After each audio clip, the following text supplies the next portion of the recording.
Jubba Sheekh Axmed Maxamed Islaam Axmed Madoobe ayaa maanta waxa uu tababar u soo xiray 400 oo askari oo lagu tababarayay xero ku taala duleedka magaalada Kismaayo.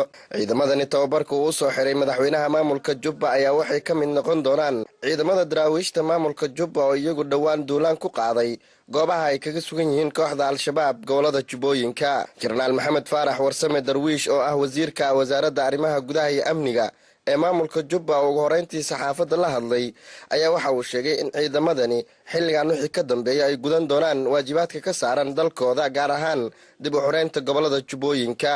Kan oo ah ururkii ugu dambeeyay ee soo dhameystay tababarkii ciidanka Jubbaland diyaarna waa inuu waajibkiisa guto muddo 6 biloodana hadda soo qaatay tababarkii waa loo dhameeyay wixii ay u baahnaayeen waxayna u diyaar yihiin waajibaadkii iyo inaad u xirto kooraskii haatanna hawlgalkoodii ayay wixii ka dambeeya maanta insha Allah diyaar u yihiin.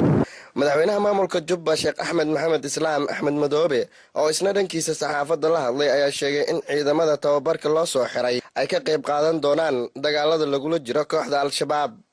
Waxaan rajaynayaa ururkan oo galabta aan u xidhnay koorsadiisii qalabkiisii diyaarkii inuu noqon doono ciidan ku soo kordha ciidamadii Jubbaland ee Soomaaliyeed ee daraawiishta ahaa. Aanan rajaynaya howlgalka dib u xoreynta deegaanada inay noqon doonaan xubnaha ugu firfircoon ee ka qayb qaata haddii la yidhaahdo. Waxaan rabnaa inaad qaadataan waajibaadkiina oo ah dadkiinnii baa idiin yeedhaya, hooyooyinkii baa idiin yeedhaya, deegaankii baa laydinka yeedhaya, iska daa cid kale xataa mawaashidii iyo xoolihii baa idiin yeedhaya oo dhib intaas ugu filanta. Dadku waxay u baahan yihiin waxqabad. Cadow baa dul saaran aan naxaynin oo caqiidadu ka fasaaday oo dhibaato wada. Sidaa daraaddeed dadku waxay u baahan yihiin waxaad ka garanaysaan maanta tuulooyinka la dhaafay ee lagu yidhi waan baxaynaaye murtadiintii baa idiin soo gelaysa markay soo gasho ninkiina sheega waan dilaynaa.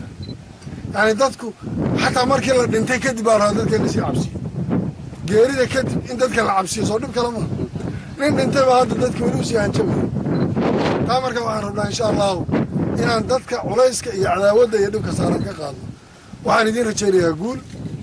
waxaan rajaynayaa in beri laga bilaabo howlgalkiina aad qabanaysaa.